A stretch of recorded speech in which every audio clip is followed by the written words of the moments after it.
Hello everyone, welcome to electrical department. आज के इस मैराथन क्लास में हम लोग मेंटेनेंस चैप्टर का आगे का टॉपिक्स देखेंगे। इसके पहले भी एक मेंटेनेंस चैप्टर का मैराथन क्लास हो चुका है, जिसमें हमने चैप्टर 3 का 3.5 में कुछ टॉपिक को कवर किए थे जो कि काफ़ी ज़्यादा इंपॉर्टेंट थे। जैसे कि उसमें था कि मेंटेनेंस ऑफ मोटर का मेंटेनेंस कैसे करते हैं, ओवरहालिंग ऑफ मोटर, ये सभी टॉपिक को कवर किए थे। तो आज के इस मैराथन क्लास में हम मेंटेनेंस चैप्टर का बेसिक यानी कि जैसे कि मेंटेनेंस क्या होता है, मेंटेनेंस कितने टाइप होते हैं, मतलब कि सिलेबस के स्टार्ट में जो टॉपिक्स हैं उन टॉपिक को कवर करेंगे।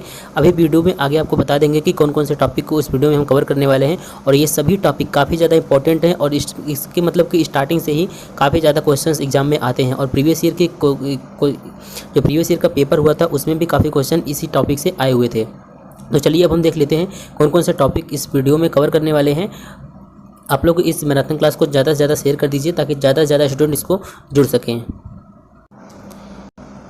तो आज के इस मैराथन क्लास में हम लोग सबसे पहले देखेंगे कि व्हाट इज़ मेंटेनेंस, मेंटेनेंस क्या होता है। जैसे कि एग्जाम में आ सकता है कि आप मेंटेनेंस से आप क्या समझते हैं, इसकी व्याख्या कीजिए। इसके बाद टाइप ऑफ मेंटेनेंस, मेंटेनेंस कितने प्रकार के होते हैं। यहाँ पर जो भी टॉपिक हम बता रहे हैं वो आपके सिलेबस में दिया गया है, लेकिन यहाँ पर केवल हम इंपॉर्टेंट टॉपिक को छांट कर बता रहे हैं। ठीक है। मेंटेनेंस शेड्यूल, मेंटेनेंस का शेड्यूल क्या होता है। प्रोसीजर ऑफ मेंटेनेंस, यानी कि मेंटेनेंस का प्रोसीजर क्या होता है। इसके बाद इसी मैराथन क्लास में हम इन टॉपिक को भी कवर करेंगे, जैसे कि maintenance of transmission and distribution system. इसी में आपका है ऑथराइज्ड पर्सन क्या होता है, डेंजर नोटिस क्या होता है। इसके बाद है आपका caution notice, permit to work, arranging of shutdown personally, temporary earthing. इसके बाद cancellation of permit and restoration of supply, ये टॉपिक को कवर करेंगे। इसके बाद चैप्टर 3 में patrolling and visual inspection of lines, points to be noted during patrolling from ground. इसके बाद नेक्स्ट टॉपिक है इसमें special inspection and night inspections, caution notice, permit to work. इसके बाद है location of fault using megger. इसके बाद है इफेक्ट ऑफ ओपन और लूज न्यूट्रल कनेक्शन। इन सभी टॉपिक को हम इस वीडियो में कवर करेंगे और बहुत ही अच्छे से आपको बताएंगे, ताकि आपको कोई और वीडियो या नोट्स ना देखना पड़े, बस आपको ध्यान से समझना है। अगर आप बीच बीच में वीडियो स्किप करके देखेंगे तो आपको बिल्कुल भी समझ नहीं आएगा, क्योंकि यहाँ पर कुछ पीपीटी के माध्यम से पढ़ा रहे हैं, कुछ नोट्स के माध्यम से पढ़ा रहे हैं। तो जो नोट्स के माध्यम से पढ़ा रहे हैं उसमें आपको पूरा ध्यान से देखना होगा, तभी आपको समझ में आएगा। तो चलिए आज के इस मैराथन क्लास को हम स्टार्ट करते हैं। इस मैराथन क्लास को आप लोग शेयर कर दीजिए। इसका एग्ज़ाम आपको 30 जून को ही है, तो आप लोग इसकी तैयारी अच्छे से करते रहिए। देखते हैं हम कि मेंटेनेंस होता क्या है। देखिए, मेंटेनेंस का हिंदी अगर हम समझे तो मेंटेनेंस का मतलब होता है देखभाल करना, अनुरक्षण या फिर रख रखाव। आप लोगों ने सुना होगा कभी न कभी कि इस मशीन का मेंटेनेंस किया जा रहा है या इस कंपनी में मेंटेनेंस का कार्य चल रहा है। तो मेंटेनेंस का मतलब ही होता है कि देखभाल करना या फिर रख रखाव उस चीज़ का करना। तो अगर हम टेक्निकल वर्ड्स में कहें तो मेंटेनेंस इस प्रकार से परिभाषित करेंगे इसके, कि मेंटेनेंस एक ऐसा प्रोसेस होता है जिसमें मैकेनिकल, इलेक्ट्रिकल, हाइड्रोलिक्स किसी भी प्रकार के मशीनों का रख रखाव या देखभाल किया जाता है, ताकि उसमें कोई खराबी या समस्या तो नहीं है। अगर खराबी या समस्या है तो उसे ठीक किया जाता है। तो मेंटेनेंस का मतलब यही होता है कि किसी भी प्रकार का डिवाइस हो गया, किसी भी प्रकार का इलेक्ट्रिकल मशीन हो गया, इन सभी का रख रखाव या देखभाल करना, ताकि उसमें कोई खराबी या समस्या ना आए, और खराबी या समस्या आए तो उसे ठीक किया जा सके। मेंटेनेंस का मतलब यही होता है। अगर एग्जाम्पल की सहायता से आपको समझाएं तो मेंटेनेंस का मतलब होता है, जैसे एक व्यक्ति है तो वह अपनी देखभाल करता है, जैसे कि वह समय पर खान भोजन करता है, समय पर नहाता है और कपड़े पहनता है। इससे वो क्या रहता है, उसको सिक्योरिटी प्रदान होती है। किससे? बीमारियों से। मतलब कि वह कि जो व्यक्ति होता है और समय पर सब सारी चीज़ें करता है तो वह हेल्थी रहता है और बीमारियां से वह सिक्योर रहता है। तो उसी प्रकार से जो हमारी मशीनें होती हैं, मशीन भी कई प्रकार के कार्य करती हैं। तो वहाँ पर क्या होता है, मशीनों का देख रेख किया जाता है। मशीनों को मतलब कि नियमित समय पर जो उसको जिस चीज़ की ज़रूरत होती है वहाँ पर दिया जाता है। इससे क्या होता है, मशीन का जीवन काल जो होता है बढ़ जाता है। जैसे अगर कोई व्यक्ति अपनी देखभाल करता है तो वह हमेशा स्वस्थ रहता है, उसी प्रकार जब हम मशीनों की देखभाल करते हैं तो उसका भी जीवन काल बढ़ जाता है। तो उम्मीद है आपको मेंटेनेंस का रियल मतलब समझ में आ गया होगा कि मेंटेनेंस होता क्या है।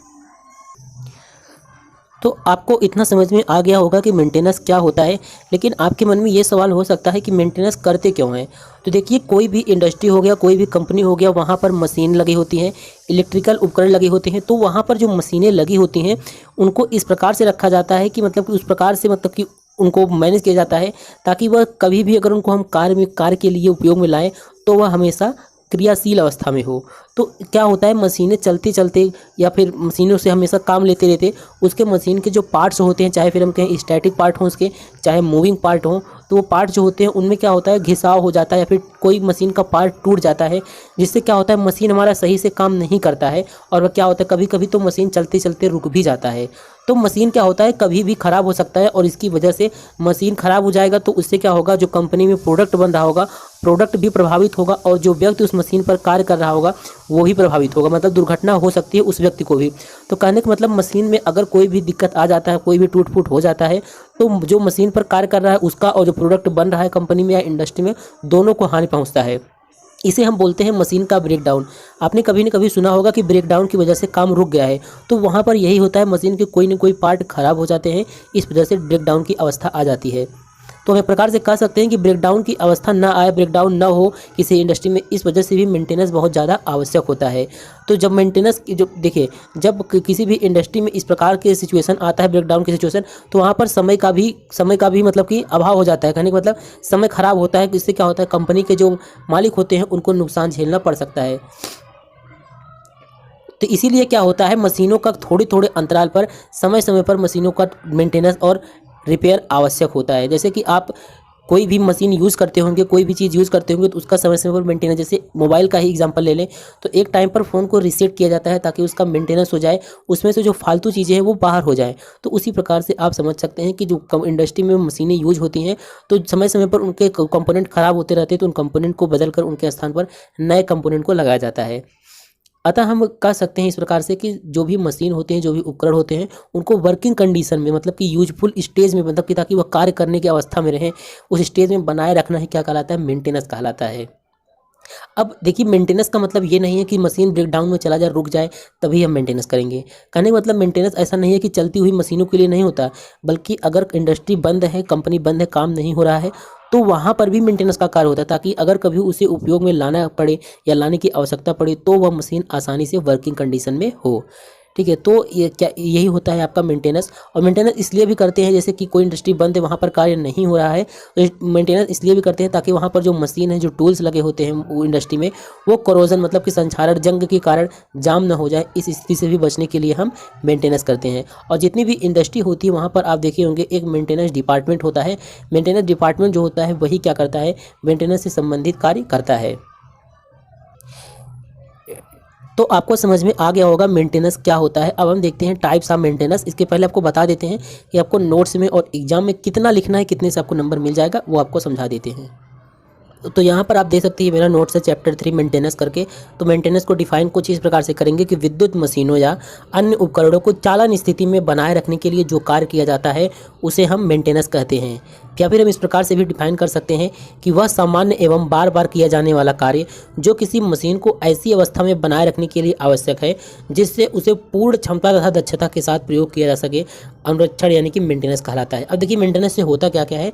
मेंटेनेंस से देखिए, मेंटेनेंस के द्वारा हम मशीन व उपकरण को क्षतिग्रस्त होने से बचा सकते हैं, और फिर मेंटेनेंस के द्वारा दुर्घटना होने से बचाया जाता है। इसके अंतर्गत मशीनों को ब्रेक डाउन से बचाया जाता है। किसी उपकरण की आयु अधिकतम रखना तथा उन्हें चालन स्थिति में रखना अनुरक्षण का मूल उद्देश्य होता है। कहने का मतलब मेंटेनेंस करने से उस इंडस्ट्री में जो मशीन्स या टूल्स लगे होते हैं उनका जीवन काल बढ़ जाता है और वह चालन स्थिति में बने रहते हैं। अब बात आती है कि मेंटेनेंस के अंदर कौन कौन से कार्य आते हैं। तो मेंटेनेंस के अंदर निम्न कार्य आते हैं, जैसे अचानक मशीन में खराबी आने पर उसका मरम्मत करना, ब्रेकडाउन न हो इसलिए नियमित देखभाल करना, दोष का मतलब कि मशीन में जो भी फॉल्ट वगैरह हो उसको पता लगाना, और मेंटेनेंस कास्ट का अनुमान लगाना कि मतलब कि अगर उसका मेंटेनेंस करते हैं तो उसका कितना कॉस्ट आएगा, और जो मशीन के जो घिसे हुए भाग हैं, जो घिसे हुए पार्ट हैं उनको बदलना। तो इतना ही आपको मेंटेनेंस में लिखना है। अब हम देखते हैं टाइप्स ऑफ मेंटेनेंस। तो हमने ये समझ लिया कि मेंटेनेंस होता क्या है। अब मेंटेनेंस के साथ साथ हम देखते हैं कि मेंटेनेंस के कितने प्रकार होते हैं। ठीक है, तो यहाँ पर देखिए कुछ मेन टाइप जो है उसको आपको बता दे रहे हैं और वही एग्जाम में आएगा भी। तो मेंटेनेंस के टाइप्स की बात करें तो सबसे पहले इसमें होता है corrective maintenance, preventive maintenance, predictive maintenance, accident maintenance, special maintenance. तो वन बाय वन करके जितने भी मेंटेनेंस है उनके बारे में समझते हैं। इसका सबसे पहले हिंदी बता देते हैं क्योंकि काफ़ी स्टूडेंट को इसका हिंदी में ज़्यादा समझ में आएगा। देखिए, जो करेक्टिव मेंटेनेंस होता है उसका मतलब होता है सुधारक मेंटेनेंस, इसको हिंदी में ब्रेकडाउन मेंटेनेंस भी कहते हैं। और प्रिवेंटिव मेंटेनेंस जो होता है, प्रिवेंटिव मेंटेनेंस को भी क्या बोलते हैं, प्रिवेंटिव मेंटेनेंस होता है इसको निरोधक मेंटेनेंस बोलते हैं।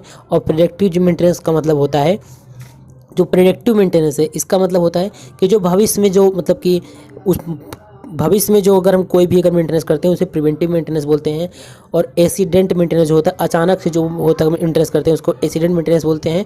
और स्पेशल मेंटेनेंस जो होता है ये स्पेशल रूप से किया जाता है, कहने का मतलब कि पहले ही मतलब कि अनुमान लगा लिया जाता है कि ये घटना हो सकती है, उसको बोलते हैं स्पेशल मेंटेनेंस। तो वन बाय वन करके समझेंगे तो आपको सबके बारे में समझ में आ जाएगा। सबसे पहले हम देखते हैं करेक्टिव मेंटेनेंस। देखिए अब बिल्कुल अच्छे से समझिए कि करेक्टिव मेंटेनेंस किसे बोलते हैं। देखिए करेक्टिव मेंटेनेंस का मतलब होता है, करेक्टिव मेंटेनेंस का मतलब होता है सुधारक मेंटेनेंस या फिर ब्रेक डाउन मेंटेनेंस। देखिए जब भी इंडस्ट्री में कोई मशीन या टूल्स लगा होता है, जब उसमें जो टूल्स या मशीन जो लगा होता है जब वह मतलब कि फेल हो जाता है, मतलब कोई काम करने में वो मशीन फेल हो जाता है और तभी हम उसकी मरम्मत करते हैं, तो उसे ब्रेक डाउन अनुरक्षण कहते हैं या ब्रेक डाउन मेंटेनेंस या फिर करेक्टिव मेंटेनेंस बोलते हैं।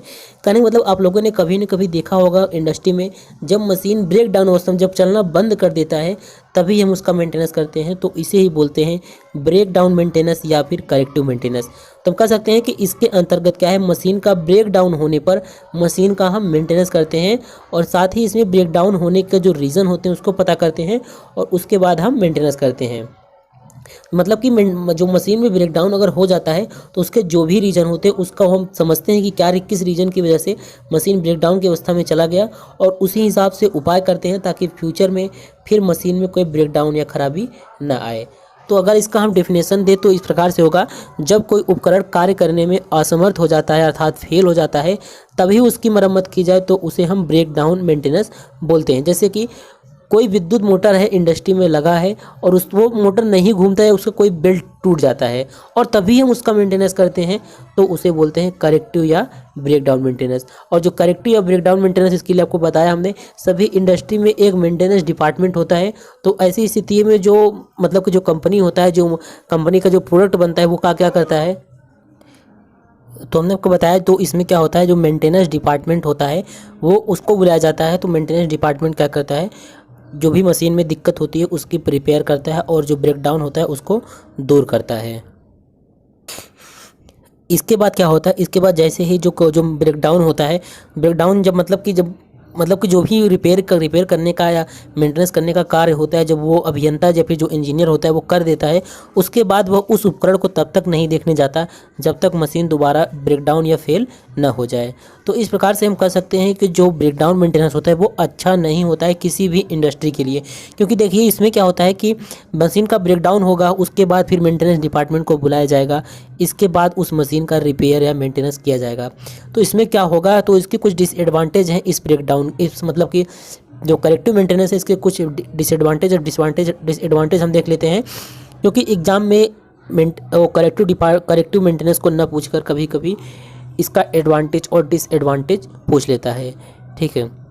तो इसमें देखिए इसके डिसएडवांटेज क्या है। सबसे पहली बात तो इसका में वर्क लॉस होता है, क्यों, मतलब जब मशीन ब्रेकडाउन में चला जाता है तो उस समय तो कंपनी में कार्य नहीं होता है, तो वर्क का क्या लॉस होता है। और दूसरा है इसमें देखिए वो टाइम लॉस, तो टाइम का मतलब टाइम भी लॉस होता है।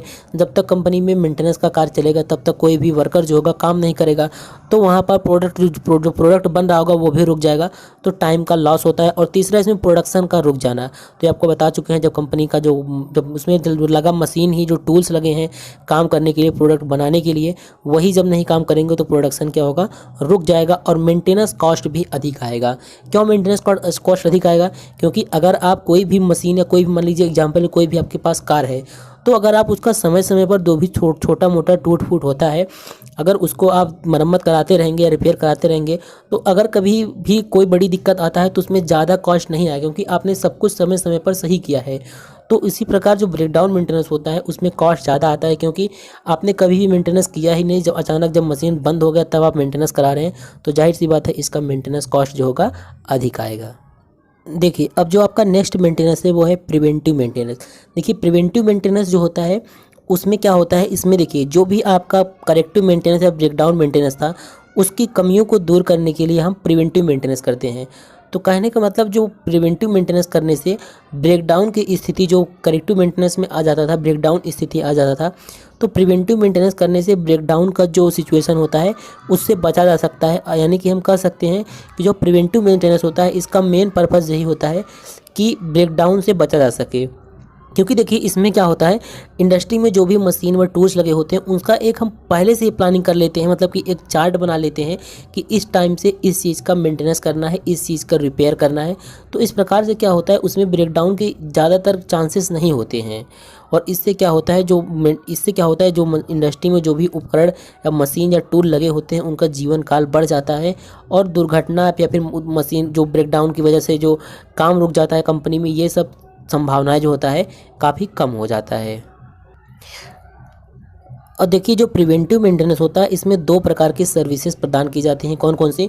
पहला होता है रूटीन सर्विस और दूसरा होता है शेड्यूल रिपेयर्स। तो देखिए रूटीन सर्विस के अंतर्गत क्या आता है, देखिए यहाँ पर हमने आपको बताया ना कि एक चार्ट बना लिया जाता है और उस चार्ट में पूरा चीज़ नोट कर लिया जाता है कि किस टाइम किस चीज़ को रिपेयर करना है। तो जो प्रिवेंटिव मेंटेनेंस होता है इसमें दो प्रकार के सर्विसेज प्रोवाइड किया जाता है। तो होता है एक रूटीन सर्विस, एक होता है शेड्यूल्ड रिपेयर्स।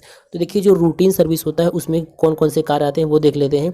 रूटीन सर्विस में होता है, सबसे पहले आता है इंस्पेक्शन एंड चेकिंग इक्विपमेंट, मतलब जो भी इक्विपमेंट लगे हैं इंडस्ट्री में उसका निरीक्षण करते हैं और उसको चेक करते हैं। और फिर दूसरा इसमें आता है adjustment of the part of machine, machine के पार्ट को एडजस्ट करते हैं। और तीसरा आता है proper lubrication and cooling system, machine का जो लुब्रिकेशन है जिसे बोलते हैं स्नेहक, तो उसमें क्या करते हैं, प्रॉपर लुब्रिकेशन देते हैं और उसकी कूलिंग सिस्टम को भी चेक किया जाता है। तो जो इसमें हमने आपको बताया कि जो इसमें रूटीन सर्विस मतलब कि जो डेली सर्विस इसको मशीन्स को दी जाती है, ये काम कौन करता है, ये जो होता है जो भी व्यक्ति मशीन चलाता है उसका कार्य होता है, मतलब मशीन ऑपरेटर की जिम्मेदारी होती है वह रूटीन सर्विस को नियमित ढंग से करे तथा सही समय पर करे। ठीक है, तो इसमें अगला होता है शेड्यूल रिपेयर। शेड्यूल का मतलब आप समझ सकते हैं कि कोई भी चीज़ शेड्यूल किया जाता है तो वो कुछ टाइम बाद होता है। कहने का मतलब ये प्री प्लानिंग होता है। प्री प्लानिंग का मतलब पहले से ही योजना बनाकर मशीनों का जो मेंटेनेंस है और रिपेयर ये सब चीज़ें किया जाता है। मतलब कि एक चार्ट लेते हैं, एक कॉपी लेते हैं, उस पर एक वर्ष का पूरा हम प्रारूप पहले से ही तैयार कर लेते हैं कि मशीन में किस समय बाद, कितने महीने या कितने महीने कितने हफ्ते बाद किस चीज़ का मेंटेनेंस, किस चीज़ का देखभाल किया जाना है। तो ये चीज़ हम यहाँ पर पहले से ही प्री प्लान कर लेते हैं। तो ये होता है आपका शेड्यूल मेंटेनेंस। इसके बाद देखिए, इसके बाद अगला आपका आता है प्रेडिक्टिव मेंटेनेंस। तो प्रेडिक्टिव मेंटेनेंस क्या होता है, नाम से ही पता चल रहा है कि प्रेडिक्शन करना मतलब कि भविष्य बताना। तो कहने का मतलब इसमें भविष्य में होने वाले जो भी मशीन्स में प्रॉब्लम्स हो सकते हैं, जो भी टूट फूट हो सकते हैं इन भविष्य में, उसको पहले से ही हम मतलब कि एक अनुमान लगाकर मेंटेनेंस करते हैं, उसे ही बोला जाता है प्रेडिक्टिव मेंटेनेंस। तो मतलब नाम से ही पता चल रहा है कि प्रेडिक्टिव मेंटेनेंस मतलब कि भविष्य की जानकारी, और इसमें मेंटेनेंस का मतलब है यानी कि रख रखाव। तो दोनों को मिलाकर बनता है प्रेडिक्टिव मेंटेनेंस। कहने का मतलब फ्यूचर में मशीनों में जो भी खराबी होगी उसको रोकने के लिए, उसमें उसके बारे में जानकारी के लिए, मतलब कि कौन सा मशीन का पार्ट कब खराब हो जाएगा, उस पार्ट को कब बदलना चाहिए, इसके लिए हम प्रेडिक्टिव मेंटेनेंस करते हैं। और देखिए प्रेडिक्टिव मेंटेनेंस में होता क्या है, एक लेटेस्ट टेक्नोलॉजी का प्रयोग किया जाता है। कहने का मतलब कोई इंडस्ट्री में कोई मशीन लगा है तो उसमें आप पता तो नहीं कर पाएंगे, मतलब कि बहुत अनुमान लगाएंगे लेकिन वो अनुमान तो इतना सही नहीं होगा, इसलिए इसमें क्या होता है लेटेस्ट टेक्नोलॉजी का प्रयोग किया जाता है। कौन लेटेस्ट टेक्नोलॉजी का मतलब कि ये पता करने के लिए कि इस मशीन में कौन सा पार्ट कब खराब हो जाएगा, कैसे जानेंगे कि ये पार्ट खराब हो गया है। तो कहने का मतलब इस टेक्नोलॉजी में क्या होता है, बहुत सारे सेंसर्स का प्रयोग किया जाता है, और ये सेंसर ही क्या होते हैं, मशीन के सभी पार्ट पर, सभी एक्टिविटी पर नज़र रखते हैं। जैसे ही मशीन का कोई कंपोनेंट मतलब कि होता है ना कि आप जैसे कि समझिए यहाँ पर सेंसर्स का मतलब यहाँ पर जैसे कि कोई भी चीज़ आप देखते हैं कि उसका, जैसे आप बाइक चला रहे हैं, ठीक है, तो उसमें से जब नॉर्मल आवाज़ आता रहता है तो आप समझते हैं कि हाँ बाइक मेरा ठीक है। लेकिन जब बाइक में एक नॉर्मल आवाज़ आने लगता है तो आप समझ जाते हैं ना कि ये अब कुछ इसमें दिक्कत आ गया है, इसको हमको मेंटेनेंस के लिए देना चाहिए। उसी प्रकार से मशीन में काफ़ी सारे सेंसर्स लगे होते हैं और वो मशीन की सारी एक्टिविटी पर नज़र रखते हैं, जो कि मशीन के चाहे मशीन के कंपोनेंट की गति हो, चाहे उसमें जो पार्ट लगे हों, चाहे उसके टेम्परेचर हो, इन सब चीज़ों की जानकारी वो देते हैं। यानी मतलब जैसे कि मशीन का टेम्परेचर ज़्यादा हो गया तो वो सेंसर बता देगा कि मशीन का टेम्परेचर ज़्यादा हो गया है और ये पार्ट ख़राब हो सकता है। तो इस प्रकार से प्रेडिक्टिव मेंटेनेंस हमको मशीन भविष्य में होने वाली जो मशीन में खराबी जो भविष्य में हो सकती है उनकी जानकारी देता है, और कौन सा पार्ट कब खराब हो जाएगा, उस पार्ट को कब बदलना चाहिए, इन सब की जानकारी हमको प्रेडिक्टिव मेंटेनेंस के तहत मिलता है। इससे क्या होता है, प्रेडिक्टिव मेंटेनेंस से मशीन में होने वाले बड़े नुकसान से बचा जा सकता है। अब देखिए इसके बाद आता है आपका एक्सीडेंट मेंटेनेंस। एक्सीडेंट मेंटेनेंस का मतलब क्या है, जब मतलब कोई दुर्घटना की वजह से मशीन के पार्ट खराब हो जाते हैं तो उसे बोला जाता है एक्सीडेंट मेंटेनेंस। तो जो एक्सीडेंट मेंटेनेंस होता है इसमें ज़्यादातर रिपेयरिंग का वर्क किया जाता है, क्योंकि इसमें क्या होता है, एक्सीडेंट के कारण जो मशीन के पार्ट होते हैं वो ख़राब हो जाते हैं और उन्हीं पार्ट को रिपेयर करके उनको ठीक किया जाता है। और साथ ही जब एक्सीडेंट मेंटेनेंस करते हैं तो इसमें हर संभव मतलब कि सभी जो रीजंस होते हैं एक्सीडेंट होने के उनकी जांच की जाती है, ताकि कोई दुर्घटना बार बार न घटे। ठीक है, तो ये होता है आपका एक्सीडेंट मेंटेनेंस। अगर आपको नहीं समझ में आए फिर समझा दे रहे हैं। एक्सीडेंट मेंटेनेंस का मतलब होता है कि जैसे मशीन में क्या होता है, कभी कभी कोई एक्सीडेंट हो जाता है, किसी एक्सीडेंट वजह से मशीन के पार्ट भी ख़राब हो जाते हैं, तो उसी समय हम देखते हैं मतलब पूरे मशीन की जांच की जाती है कि किस वजह से एक्सीडेंट हुआ, और वहाँ पर जो पार्ट ख़राब रहते हैं उनको मेंटेनेंस करते हैं, उनका रिपेयर करते हैं। ज़्यादातर इसमें मेंटेनेंस का कार्य नहीं होता है, ज़्यादातर इसमें जो एक्सीडेंट मेंटेनेंस है इसमें रिपेयरिंग का वर्क होता है, क्योंकि पार्ट जो होते हैं वो एक्सीडेंट की वजह से ख़राब हो जाते हैं। और एक्सीडेंट के सभी कारणों की हम जाँच करते हैं ताकि यह ऐसी दुर्घटना मतलब ऐसा एक्सीडेंट जो है बार बार ना हो। इसे बोलते हैं एक्सीडेंट मेंटेनेंस। अब देखिए अब है आपका अगला स्पेशल मेंटेनेंस। तो स्पेशल मेंटेनेंस का मतलब होता है इसमें नाम ही है स्पेशल, यानी कि विशिष्ट विशेष। इसमें देखिए स्पेशल मशीन जो होती हैं उनके उनके जो पार्ट्स होते हैं, जो उनमें इंस्ट्रूमेंट लगे होते हैं वो काफ़ी महंगे होते हैं, तो इनका काम भी स्पेशल ही होता है। तो इसमें क्या होता है, एक स्पेशल कंडीशंस होता है और इसी हिसाब से इनका मेंटेनेंस किया जाता है।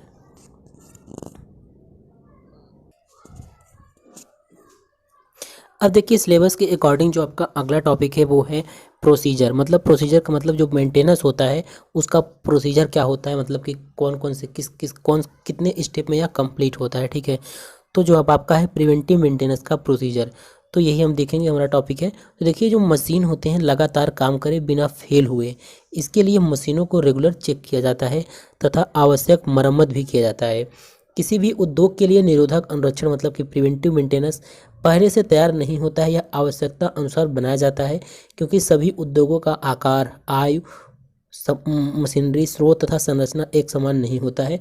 और जो आपका प्रिवेंटिव मेंटेनेंस होता है हमने आपको बताया, वहाँ पर प्रिवेंटिव मेंटेनेंस में होता क्या है, ब्रेकडाउन की स्थिति से बचा जाता है। तो प्रिवेंटिव मेंटेनेंस के काफ़ी स्टेप होते हैं, अब उन स्टेप को हम 1 बाय 1 करके देखते हैं। जब आपको प्रोसीजर पूछा जाएगा एग्जाम में कि मेंटेनेंस का प्रोसीजर क्या है, तो यही आपको लिखना होगा। देखिए प्रिवेंटिव जो इसका फर्स्ट स्टेप क्या होता है, फर्स्ट स्टेप में इस स्टेप में क्या करते हैं, हम यह तय करते हैं कि प्रिवेंटिव मेंटेनेंस कौन करेगा। और प्रिवेंटिव मेंटेनेंस 2 विभाग कर सकता है, पहला होता है प्रोडक्शन डिपार्टमेंट और दूसरा होता है मेंटेनेंस डिपार्टमेंट। तो देखिए उपरोक्त दोनों में से कोई भी प्रिवेंटिव मेंटेनेंस कर सकता है, यह प्लांट कारखाना पर निर्भर करता है। उत्पादन विभाग और पीएम जो प्रिवेंटिव मेंटेनेंस का कार्य करने वाले श्रमिक के मध्य तालमेल अच्छा होना चाहिए। प्रिवेंटिव मेंटेनेंस श्रमिक प्रिवेंटिव मेंटेनेंस तभी कर पाएंगे जब उत्पादन विभाग इन्हें मशीन के कार्यों से मुक्त कर देगा। तो ये आपसी बातचीत पर मतलब कि निर्भर होता है कि जो मशीन पर कार्य कर रहे हैं और जो मेंटेनेंस डिपार्टमेंट है उनके बीच कैसा मतलब कि तालमेल है। अगर उनके बीच अच्छा तालमेल है तो यह काम मेंटेनेंस डिपार्टमेंट कर देता है। अब देखिए इसमें अगला स्टेप होता है कि प्रिवेंटिव मेंटेनेंस कहाँ से स्टार्ट किया जाए। तो देखिए तो अब यही बात आता है कि प्रिवेंटिव मेंटेनेंस को किस मशीन या किस उपकरण से प्रारंभ किया जाए। तो सबसे पहले ये पता कर लेना चाहिए कि किन किन मशीन का प्रिवेंटिव मेंटेनेंस करना है। इसके बाद एक शेड्यूल बना लेना चाहिए। फिर देखिए शेड्यूल के अनुसार प्रत्येक खंड में प्रिवेंटिव मेंटेनेंस का कार्य करना चाहिए तथा तय समय पर करना चाहिए। अब देखिए इसमें स्टेप 3 अच्छे समझते चलिए, बहुत ज़्यादा बड़ा नहीं है, 9 स्टेप है। 9 स्टेप में जो मेंटेनेंस का प्रोसीजर होता है वो कंप्लीट होता है और ये काफ़ी इंपॉर्टेंट भी है। देखिए प्रिवेंटिव मेंटेनेंस के अंतर्गत किस चीज़ का निरीक्षण हम करेंगे, इसका मूल उद्देश्य होना चाहिए कि मशीन को ब्रेकडाउन से बचाया जाए और सभी भागों का निरीक्षण करना चाहिए तथा यदि किसी पार्ट को बदलने की आवश्यकता हो तो उसे हमको चेंज कर देना चाहिए। स्टेप 3 में करना चाहिए। और स्टेप 4 में क्या है कि किस चीज़ का निरीक्षण करें, क्या निरीक्षण करें। तो प्रिवेंटिव मेंटेनेंस श्रमिक जो है अपने अनुभव से सभी उपकरणों का अनुरक्षण करता है। वह जानता है कि मशीन का कौन सा भाग घिस सकता है। वह इन चीज़ों का अधिक निरीक्षण करता है जिन्हें प्रिवेंटिव मेंटेनेंस की आवश्यकता है। उन मशीनों और उनके भागों की सूची बनाया जाता है और एक एक करके सभी का निरीक्षण किया जाता है। अब बात आती है स्टेप 5 में कितनी बार निरीक्षण करें। तो देखिए, जैसे कि कोई भी मशीन ख़राब हो जाता है तो कैसे आप डिसाइड करेंगे उसकी कितनी बार हम देखभाल करें। तो यह कई बातों पर निर्भर करता है। तो आप अपने पिछले अनुभव, मतलब कि इसके पहले कभी अगर ब्रेकडाउन जैसी सिचुएशन आया होगा, मेंटेनेंस की आवश्यकता पड़ी होगी, तो उस अनुभव के आधार पर आप उस मशीन का प्रिवेंटिव मेंटेनेंस कर सकते हैं। और यह भी देख सकते हैं कि मशीन अगर चालन स्थिति में है तो किन किन चीज़ों का मेंटेनेंस करना आवश्यक है। अब अगला आता है कि कब निरीक्षण करें, किस टाइम किया जाना चाहिए। तो प्रिवेंटिव मेंटेनेंस के लिए हमने आपको बताया कि इसके लिए एक शेड्यूल बनाना चाहिए, और उस शेड्यूल मतलब कुछ शेड्यूल और मेंटेनेंस डिपार्टमेंट या फिर प्रोडक्शन डिपार्टमेंट की सलाह से ये सब तय करना चाहिए। अब जैसे देखिए, इसमें अगला है आपका पीएम रिकॉर्ड, मतलब कि प्रिवेंटिव मेंटेनेंस रिकॉर्ड। तो देखिए, प्रिवेंटिव मेंटेनेंस का रिकॉर्ड बनाते रहना चाहिए। कहने का मतलब किसी भी इंडस्ट्री में किस टाइम कौन सा उपकरण बंद हुआ, कब चालू हुआ, और कितने समय बाद ये उपकरण घिस जाएगा, कितने समय बाद ये उपकरण खराब हो जाएगा, इसको चेंज कर देना चाहिए। इन सब का एक रिकॉर्ड बनाते रहना चाहिए, ताकि इन फ्यूचर अगर आपको कोई दिक्कत होती है तो उस जो रिकॉर्ड बनाए रहेंगे उसकी सहायता से आप रिपेयर कर सकते हैं। तो ये हमने यहाँ पर लिखा है कि मशीन के प्रिवेंटिव मेंटेनेंस का रिकॉर्ड बनाते रहना चाहिए, क्योंकि रिकॉर्ड ही अभिव्यक्त कर सकता है कि आज की स्थिति क्या है और कैसी है। इससे शेड्यूल हिस्ट्री भी तैयार हो जाता है, जो कि उत्पादन विभाग के लिए महत्वपूर्ण होता है। Preventive maintenance record maintenance cost का पता लगाने में सहायक होता है। उपकरण की विशेषता जानने में प्रिवेंटिव मेंटेनेंस रिकॉर्ड सहायक होता है। तो मतलब जो मेंटेनेंस का प्रोसीजर में सबसे बेस्ट जो होता है स्टेप वो होता है प्रिवेंटिव मेंटेनेंस का रिकॉर्ड रखना, क्योंकि रिकॉर्ड रखेंगे तो इससे आपको काफ़ी जानकारी मिलेगी। अब इस पे स्टेप 8 में आता है। स्टेप 8 में क्या है कि जैसे कि किसी मशीन का कोई पार्ट ख़राब हो गया तो उसका पार्ट का भंडारण भी आपके इंडस्ट्री में होना चाहिए। तो यहाँ पर हमने वही लिखा है, किसी मशीन के पार्ट्स को चेंज करने के लिए उस पार्ट्स की ज़रूरत होती है, तो स्पेयर पार्ट का भंडारण करना आवश्यक होता है। इससे समय का बचत होता है।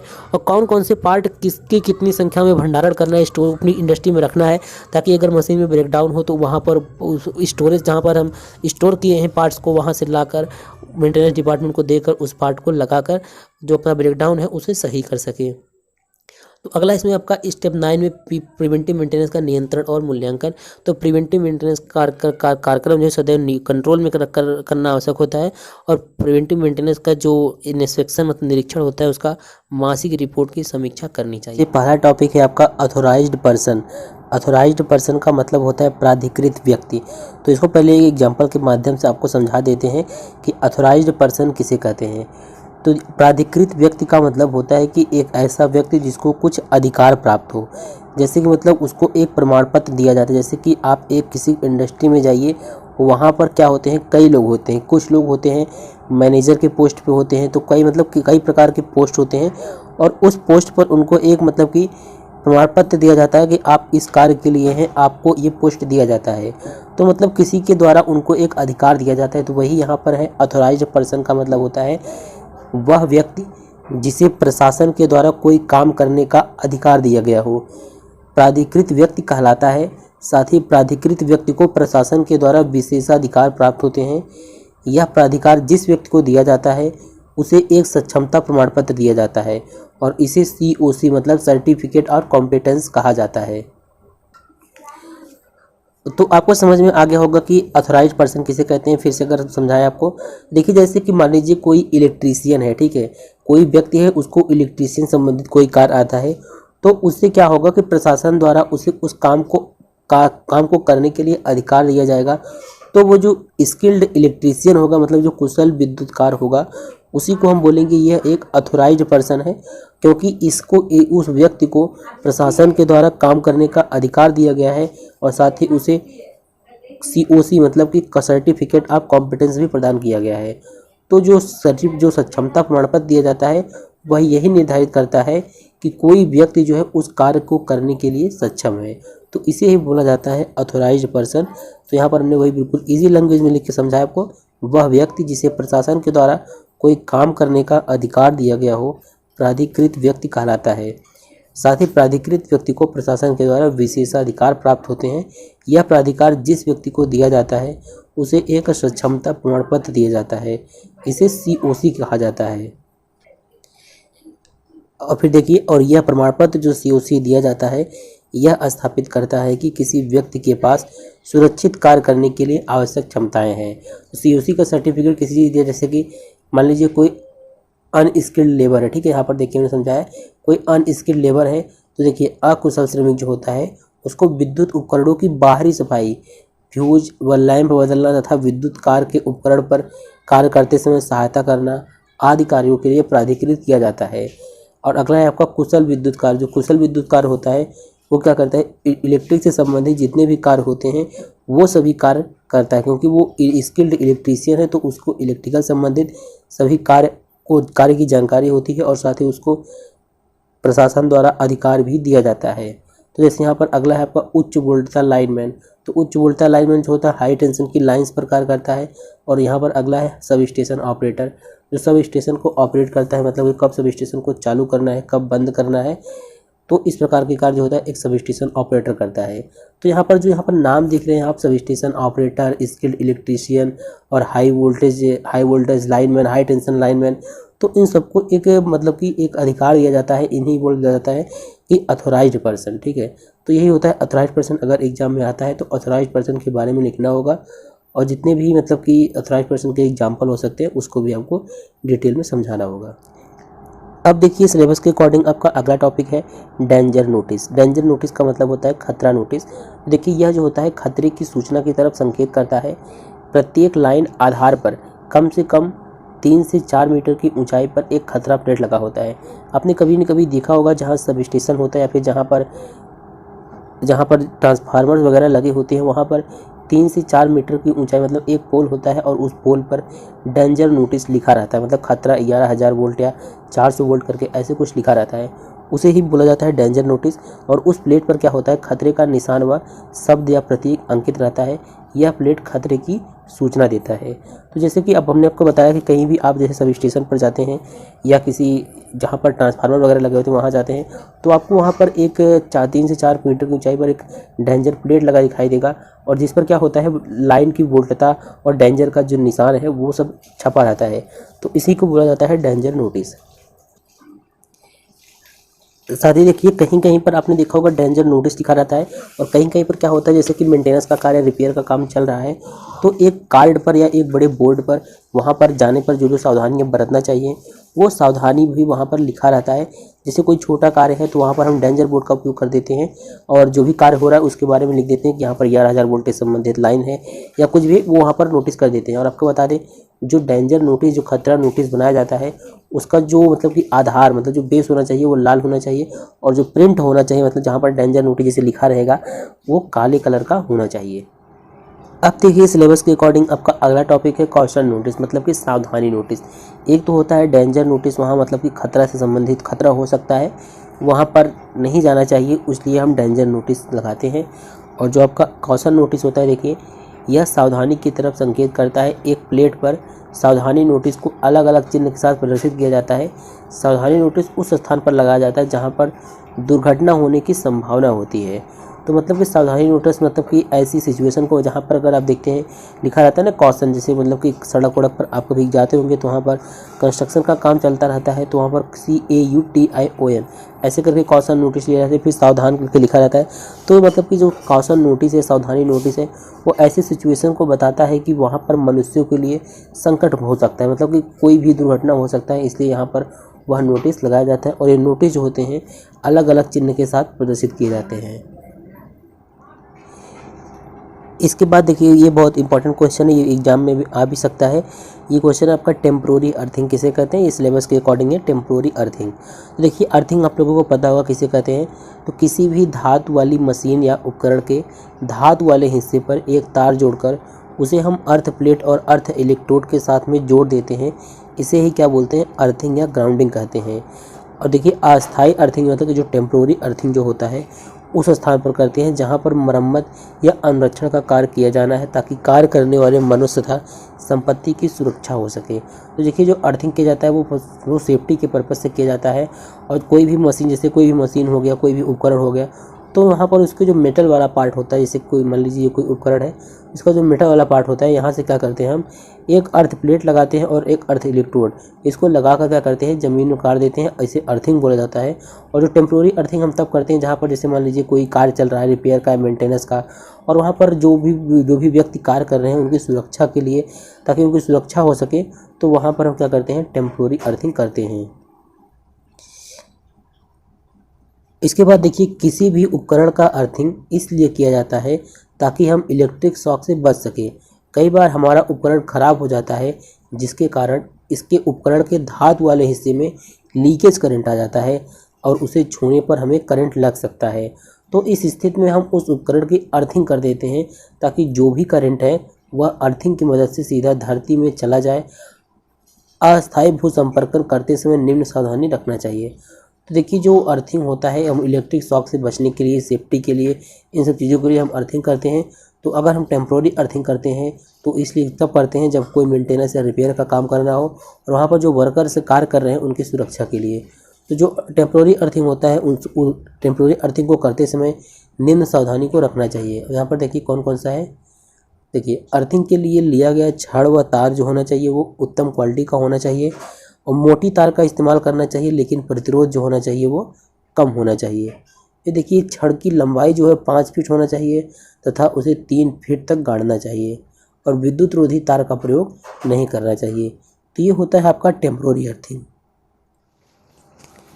अब यहाँ पर देखिए, सिलेबस के अकॉर्डिंग आपका अगला टॉपिक है परमिट टू वर्क, या फिर इसे हम बोल सकते हैं वर्क परमिट। ये काफ़ी इंपॉर्टेंट टॉपिक है और एग्जाम में भी आ सकता है, तो इसको बहुत अच्छे समझा देंगे आप लोग, ध्यान से देखिए। परमिट टू वर्क होता क्या है, देखिए, a work permit is a written record issued by authorised person permitting a specific task for a specific time frame up a defined area.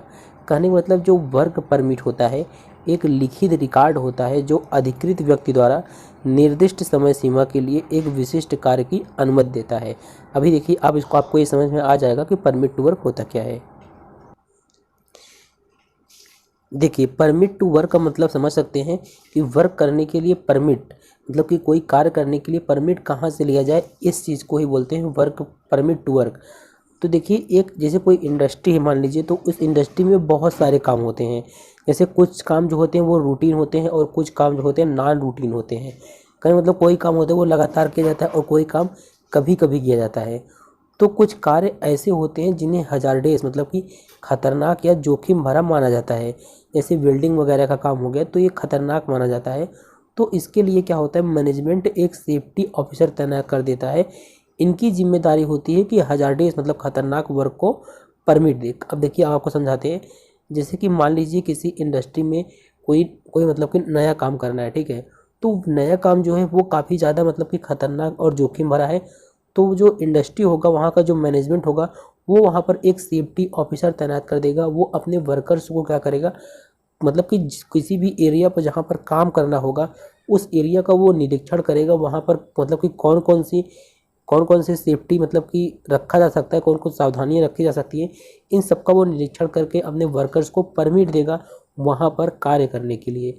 तो इसे ही बोला जाता है परमिट टू वर्क या वर्क परमिट। और ये जो होते हैं कई टाइप्स के होते हैं। अब देखिए, यहाँ पर परमिट टू वर्क का डेफिनेशन कुछ इस प्रकार से है कि परमिट टू वर्क जो होता है एक सिस्टम होता है जहाँ पर एक ऑथोराइज्ड पर्सन, सेफ्टी ऑफिसर जिसे बोलते हैं, किसी काम को करने के लिए कितनी बार करना है, कितने देर के लिए करना है, इंस्ट्रक्शन के साथ परमिट इशू करता है। फिर से यहाँ पर समझा दे रहे हैं आपको। जैसे किसी भी इंडस्ट्री में या किसी भी जगह कोई नया कार्य करना है और वो काम जो है जोखिम भरा है या खतरनाक है, तो वहाँ पर एक सेफ्टी ऑफिसर तैनात कर दिया जाता है। सेफ्टी ऑफिसर क्या करता है, वहाँ पर जिस भी एरिया में काम करना होता है तो वहाँ के जो एरिया होता है उसको मतलब कि इंस्पेक्शन मतलब निरीक्षण करता है कि किस प्रकार का खतरा है यहाँ पर। तो उसी हिसाब से वह क्या करता है, अपने वर्कर्स को काम करने के लिए एक मतलब कि लिखित रिकॉर्ड देता है कि आपको यहाँ पर इतनी देर के लिए काम करना है और ये सुरक्षा और सुरक्षा संबंधित ये सावधानियाँ हैं, इन सावधानियों को पालन करना है। और इस प्रकार से वो क्या करता है, सेफ्टी ऑफिसर जो होता है वो अपने वर्कर्स को या कंपनी के जो वर्कर्स होते हैं, काम करने वाले होते हैं, उनको परमिट इशू करता है।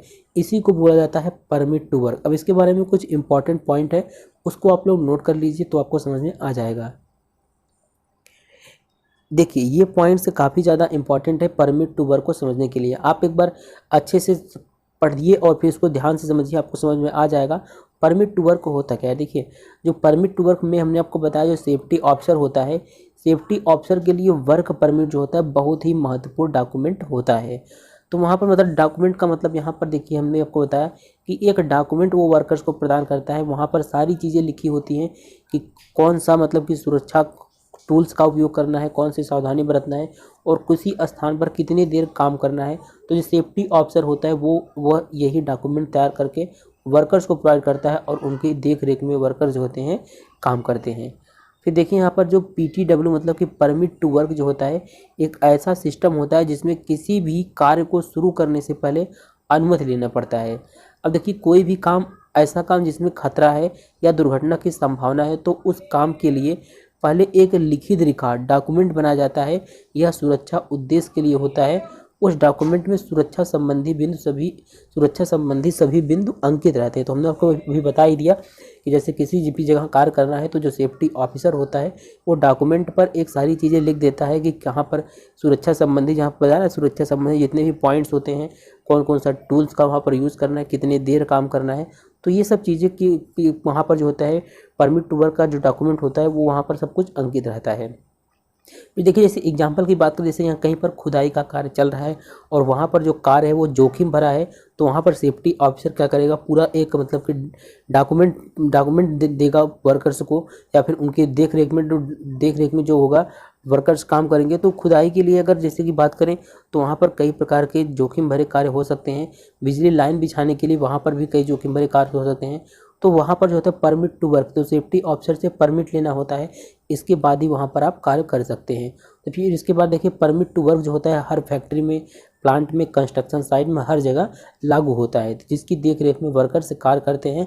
और जो वहाँ पर परमिट टू वर्क डॉक्यूमेंट होता है उसको वहाँ पर सुरक्षा संबंधित सारे पॉइंट्स वहाँ पर रहते हैं, तो उनको पढ़कर क्या होता है वर्कर्स काम करते हैं, या फिर उनके जो वहाँ पर सुरक्षा संबंधित पॉइंट्स हैं उसको देखते हुए वर्कर्स वहाँ पर कार्य करते हैं, ताकि किसी प्रकार का कोई दुर्घटना न हो।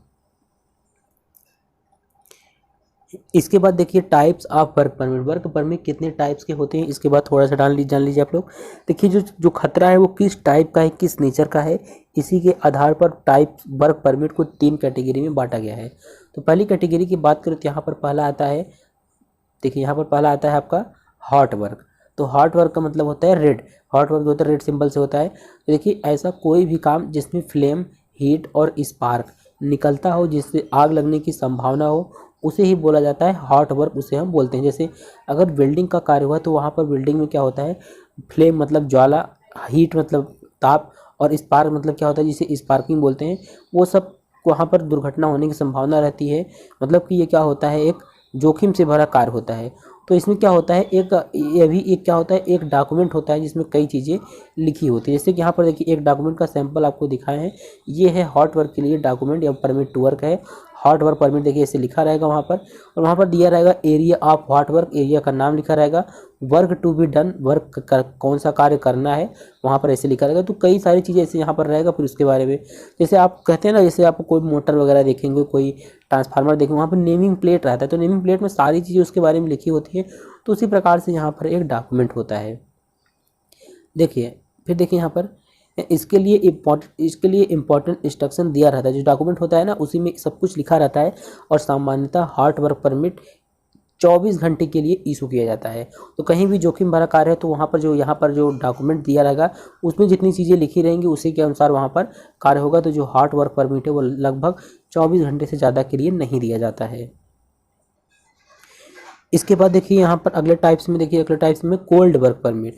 तो कोल्ड वर्क परमिट में क्या है, इसका जो कलर होता है ब्लू होता है, और ये हार्ड वर्क परमिट का बिल्कुल उल्टा होता है। मतलब वहाँ पर हीट से संबंधित, ज्वाला से संबंधित, अग्नि से संबंधित कार्य होते हैं, और उसके विपरीत जो होता है कोल्ड वर्क परमिट होता है। फिर अगला देखिए इसमें एक्सकेवेशन मतलब खुदाई का काम, जैसे पेंटिंग का काम हो गया, और इनका कलर मार्क जो होता है ब्लू होता है। हॉट वर्क परमिट का कलर मार्क बताया, कोल्ड वर्क परमिट का कलर मार्क जो होता है ब्लू होता है।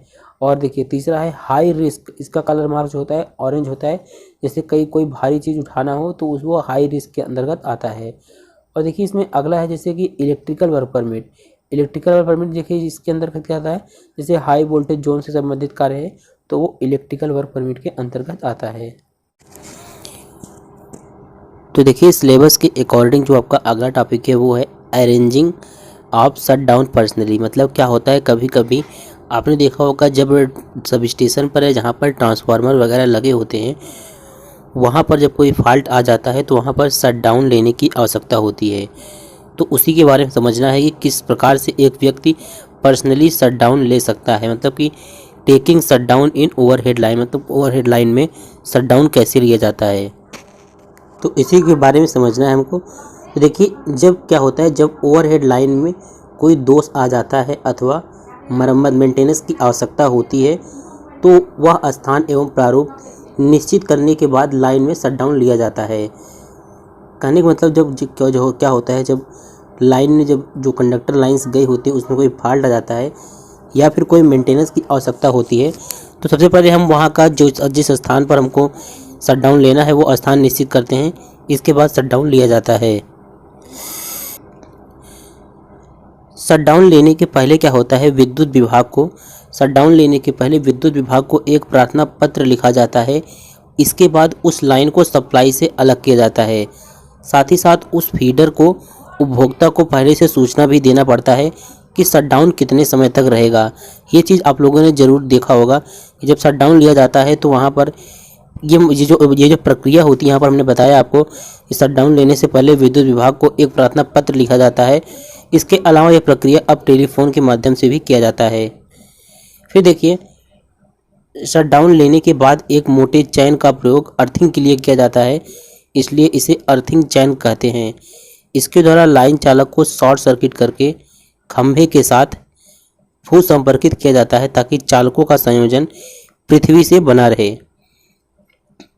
ऐसा करने से क्या फ़ायदा होता है, ऐसा करने से यह फ़ायदा होता है कि यदि भूल से कोई लाइन को आवेशित कर दी, या मतलब कि जैसे शट डाउन लिया गया है और भूल से ऑन कर दिया जाए, तो क्या हो, सब स्टेशन पर लगे सुरक्षा उपकरण जैसे सर्किट ब्रेकर हो गया, फ्यूज हो गया, रिले हो गया, ये सब क्या है, आदि क्रियाशील होकर सर्किट को ट्रिप करा दें, जिससे दुर्घटना की संभावना टल जाए।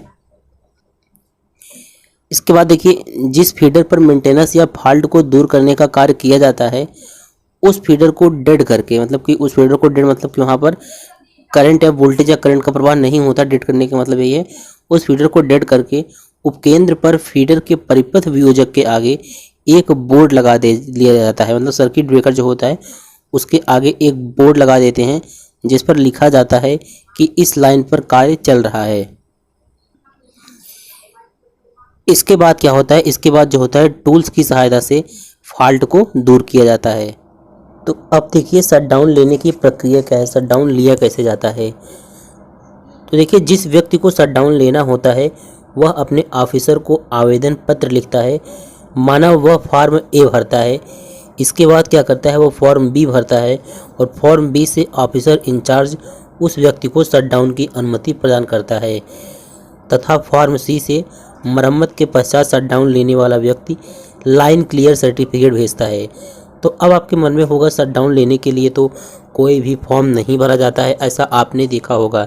लेकिन जहाँ पर सब स्टेशन वगैरह होते हैं, ज़्यादा देर के लिए शट डाउन लेना पड़ता है, तो इस प्रकार के फॉर्म भरा जाता है ताकि वहाँ पर एक रिकॉर्ड दिया जा सके कि इस वजह से सप्लाई को डाउन किया गया है। इसके बाद जब सप्लाई मतलब कि फॉर्म ए और फॉर्म बी भर देते हैं, फॉर्म ए जो होता है वो क्या होता है, विद्युत सप्लाई बंद करने के लिए प्रार्थना पत्र लिखा जाता है, और फॉर्म बी जो होता है वो कार्य करने के हेतु आज्ञा सर्टिफिकेट लिया जाता है, और फॉर्म सी जो होता है वो जो शट डाउन लेने के बाद जब आपका मतलब कि लाइन क्लियर हो जाता है तो वहाँ पर भी एक फॉर्म भरना पड़ता है। लेकिन आजकल ये काम जो है टेलीफोन के माध्यम से भी हो रहा है। तो यहाँ पर आप देख सकते हैं लिखा भी है, फॉर्म ए जो है आपका वो है विद्युत सप्लाई बंद करने है। तो मतलब सबसे पहले आप जो वहाँ का ऑफिसर होता है, ऑफिसर इंचार्ज होता है, उसको आप एक प्रार्थना पत्र लिखेंगे विद्युत सप्लाई को बंद करने के लिए।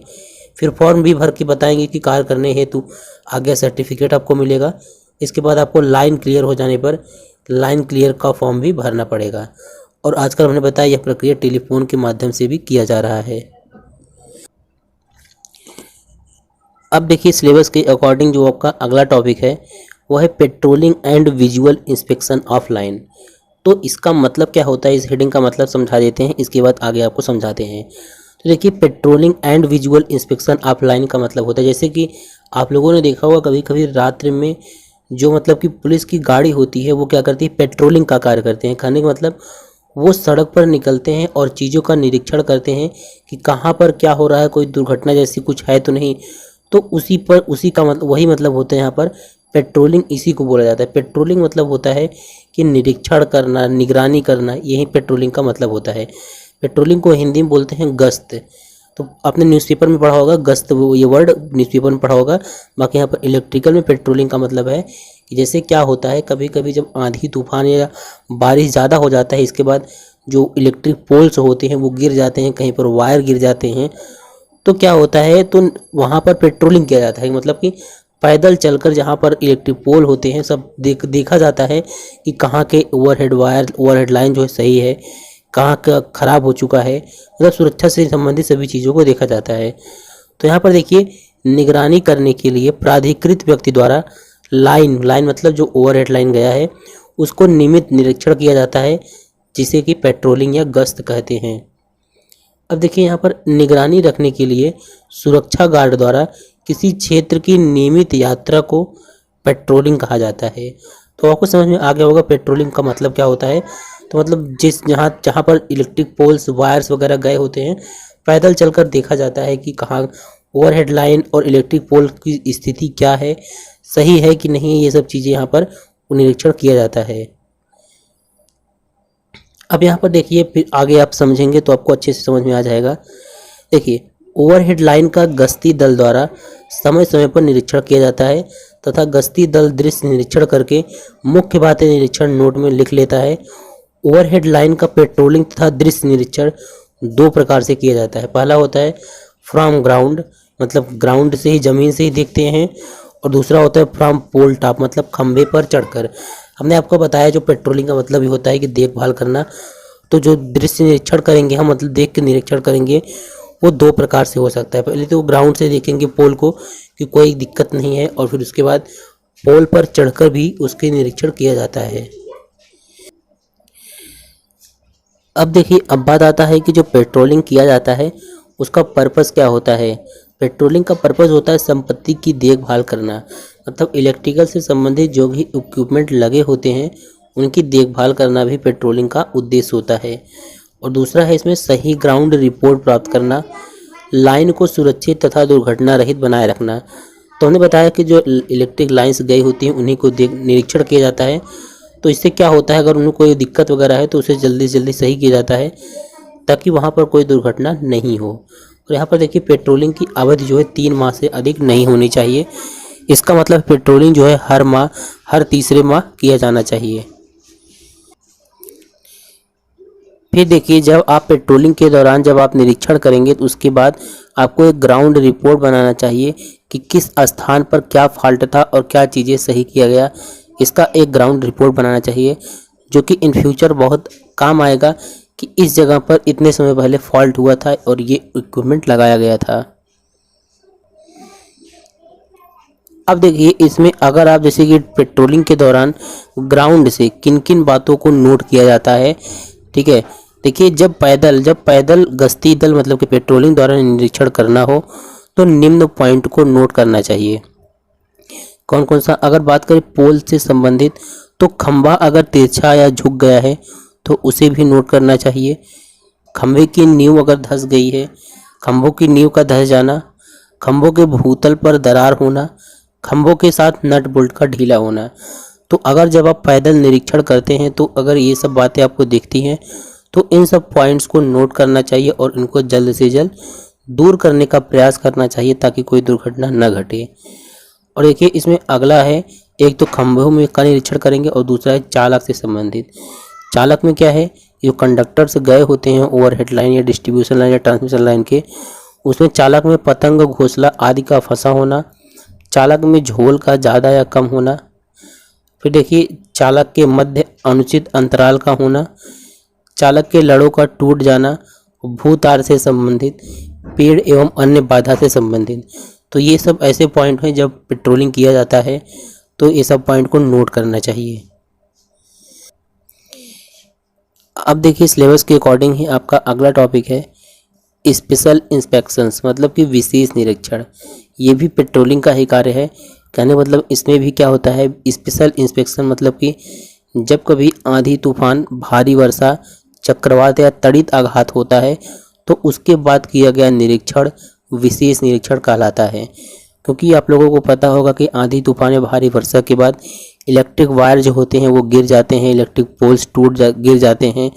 तो इसमें क्या होता है, जब क्या होता है भारी वर्षा तूफान, इसके बाद जो निरीक्षण करते हैं हम, उसी को बोला जाता है स्पेशल इंस्पेक्शंस, मतलब विशेष निरीक्षण। और इस प्रकार के निरीक्षण का उद्देश्य होता है उपरोक्त कारणों से हुई क्षति का पता लगाना एवं आवश्यक मरम्मत को प्रभावशाली बनाना। और यह निरीक्षण भूमि से तथा खंभों पर चढ़कर किया जाता है। तो जो विशेष निरीक्षण होता है वो दोनों प्रकार से किया जाता है। भूमि से भी आप कर सकते हैं, नीचे से मटेरियल पैदल चलकर भी ये निरीक्षण कर सकते हैं, और खंभों पर चढ़कर भी निरीक्षण किया जाता है। Location of fault using megger. तो आप लोग चैप्टर 3 का सिलेबस देख लीजिएगा और उसी के अकॉर्डिंग आप नोट्स भी बनाइएगा जो यहाँ पर हम कंटेंट आपको दे रहे हैं। तो आपका देखेंगे वहाँ पर जो टॉपिक है location of fault using megger, मतलब कि मेगर का यूज करके हम किसी वायर में, किसी जो इलेक्ट्रिक वायर होते हैं, अगर उसमें फॉल्ट होता है तो उस फॉल्ट को हम कैसे फाइंड करते हैं ये पढ़ना है आपको। देखिए जो मेगर होता है वो मेगर जो होता है एक प्रकार का हाई रेजिस्टेंस मापने का यंत्र होता है। इसका प्रयोग 1 मेगा ओम से अधिक रेजिस्टेंस ज्ञात करने के लिए किया जाता है। तो मेगर आप लोगों ने देखा होगा, इलेक्ट्रिकल लैब में देखा होगा, मेगर की सहायता से हम इलेक्ट्रिक रेजिस्टेंस को मापते हैं, और इलेक्ट्रिक रेजिस्टेंस मापते हैं किस रेंज तक, 1 मेगा ओम से अधिक रेजिस्टेंस ज्ञात करने के लिए हम मेगर का यूज करते हैं। और इसके द्वारा क्या क्या करते हैं, इसके द्वारा हम लीकेज करंट, इंसुलेशन टेस्ट तथा अर्थ टेस्ट भी करते हैं। तो टॉपिक हमारा यही है कि जो कंडक्टर होता है, जो वायर होता है, उसमें हम फॉल्ट को किस प्रकार से फाइंड करेंगे, किस प्रकार से फॉल्ट को प्राप्त करेंगे, मतलब कि मेगर की सहायता से। तो जो लाइन कंडक्टर आपका होता है, यहाँ पर देख सकते हैं जो लाइन कंडक्टर मतलब जिससे इलेक्ट्रिक जो होता है, इलेक्ट्रिक का सप्लाई एक छोर से दूसरे छोर तक होता है, उसे बोलते हैं लाइन कंडक्टर। तो लाइन कंडक्टर जो होता है उसमें निम्न प्रकार के फॉल्ट हो सकते हैं, जैसे कि अर्थ फॉल्ट आता है, short circuit fault, open circuit fault. अब इन फॉल्ट को हम कैसे फाइंड करते हैं मेगर की सहायता से, वो देखेंगे। तो अगर यहाँ पर देखिए, अगर बात करें हम अर्थ फॉल्ट की, तो अर्थ फॉल्ट क्या होता है, देखिए जब केबल का कंडक्टर पृथ्वी के संपर्क में आता है तो इसे अर्थ फॉल्ट कहते हैं। जैसे मान लीजिए कोई केबल है वो पृथ्वी के अंदर गया है, अब जब केबल का जो कंडक्टर होगा वो किसी प्रकार से, मतलब कि उसमें कुछ दिक्कत आ जाएगा और वो अर्थ के संबंध में आ जाएगा, तो उसे ही बोलते हैं अर्थ फॉल्ट। इस प्रकार के फॉल्ट में करंट जो होता है लीक होकर डायरेक्ट पृथ्वी की ओर जाता है, जहाँ पर कंडक्टर कनेक्ट रहता है, और वहाँ करंट नहीं जाने के बजाय। कहने का मतलब जो इस प्रकार का फॉल्ट होता है, इसमें क्या होता है, जब आपका लाइन कंडक्टर जो वो मतलब कि पृथ्वी के संपर्क में आ जाता है, तो जो करंट होता है वो लीक होकर पृथ्वी की ओर जाता है, कंडक्टर की तरफ नहीं जाता है। इसी को बोला जाता है अर्थ फॉल्ट। और देखिए जो आपका अर्थ फॉल्ट होता है यह तब उत्पन्न होता है जब केबल का आउटर शीथ केमिकल रिएक्शन की वजह से विथ सॉइल, मतलब कि डैमेज हो जाता है। अब यहाँ पर आप समझ सकते हैं, जैसे कि मान लीजिए देखिए यहाँ पर इस चित्र को समझिए, जो थ्योरी लिखे हैं वही चीज़ यहाँ पर बताएं। जैसे मान लीजिए क्या है आपका, ये एक कंडक्टर है, जो आपका कंडक्टर है, और इस पर क्या किया गया है, ऐसे करके इंसुलेशन किया गया है। अब इंसुलेशन जो है किसी प्रकार से, मतलब कि केबल का जो आउटर शीथ जिसे बोलते हैं, वो किसी केमिकल रिएक्शन की वजह से, किसी भी वजह से जो इंसुलेशन होता है वो डैमेज हो जाता है। तो क्या होता है, जो लाइन कंडक्टर होता है वो अर्थ के संपर्क में आ जाता है। इसी को बोला जाता है अर्थ फॉल्ट। अब देखिए मेगर का उपयोग करके हम भूमिगत केबल में फॉल्ट के प्रकार का पता लगाना मुश्किल काम नहीं है, लेकिन उस फॉल्ट के लोकेशन को पता करना मुश्किल होता है। मतलब आप ये पता लगा लेंगे कि इसमें फॉल्ट है, लेकिन फॉल्ट किस स्थान पर है ये पता करना ज़्यादा मुश्किल होता है। लोकेशन का पता लगाने के लिए एक स्पेशल टेक्निक्स की आवश्यकता होती है। अब देखिए यहाँ पर जैसे मेगर को हम क्या करते हैं, फेज तार और अर्थ के बीच लगाने पर नियरली शून्य दिखाना चाहिए। अगर शून्य नहीं दिखाता है तो अर्थ फॉल्ट नहीं है। अब देखिए इसी में आपका है नेक्स्ट जो है शॉर्ट सर्किट फॉल्ट, अगला टॉपिक है इसी में शॉर्ट सर्किट फॉल्ट। देखिए अगर लाइन कंडक्टर में शॉर्ट सर्किट फॉल्ट होता है तो मेगर को लाइन के सिरों पर लगाने पर 0 दिखाना चाहिए। अगर शून्य नहीं दिखा रहा है तो शॉर्ट सर्किट फॉल्ट नहीं है। तो यहाँ पर देख सकते हैं शॉर्ट सर्किट फॉल्ट कुछ इस प्रकार से होता है, ये आपका कंडक्टर 1 है और ये आपका कंडक्टर 2 है, दोनों के बीच अगर किसी प्रकार से शॉर्ट हो जाते हैं तो इसे ही बोला जाता है शॉर्ट सर्किट फॉल्ट। अब नेक्स्ट है आपका ओपन सर्किट फॉल्ट। तो देखिए अगर लाइन में खुला परिपथ दोष होता है तो कैसे जानेंगे, तो क्या करेंगे, हम मेगर का यूज करेंगे। तो मेगर को जब लाइन के सिरों पर लगाएंगे तो इसमें इनफाइनाइट दिखाना चाहिए, लेकिन अगर इनफाइनाइट नहीं दिखा रहा है तो ओपन सर्किट फॉल्ट नहीं है। तो कहने का मतलब यहाँ पर 3 स्थितियाँ हो गई, earth fault, open circuit fault और short circuit fault. Open circuit fault में क्या होना चाहिए, मेगर का जब यूज करेंगे तो वहाँ पर इनफाइनाइट मेगर में शो करना चाहिए, लेकिन अगर इनफाइनाइट नहीं दिखा रहा है तो उसमें ओपन सर्किट फॉल्ट नहीं है। तो एग्जाम में इस प्रकार से क्वेश्चन पूछा जा सकता है कि मेगर की सहायता से हम फॉल्ट को कैसे फाइंड करते हैं। तो यही तीनों चीज़ आपको लिखना होगा। अब सिलेबस के अकॉर्डिंग आपका नेक्स्ट टॉपिक है effect of fault, effect of open और लूज न्यूट्रल कनेक्शन।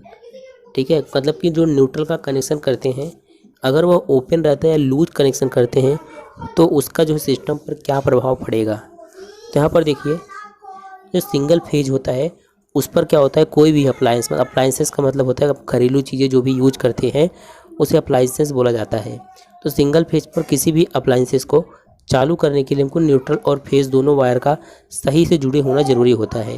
यहाँ पर कहना ये चाहता है कि जो सिंगल फेज सप्लाई से अगर कोई चीज़ हम चला रहे हैं, जैसे इलेक्ट्रिक प्रेस हो गया, इलेक्ट्रिक मोटर हो गया, कुछ भी अगर चला रहे हैं तो वहाँ पर हमको कंप्लीट पूरी तरह से फेज और न्यूट्रल होना चाहिए और दोनों का कनेक्शन सही से जुड़ा होना चाहिए, क्योंकि जो सिंगल फेज होता है उसमें न्यूट्रल वायर और सिंगल फेज दोनों ही क्या करता है, सर्किट को पूरा करता है।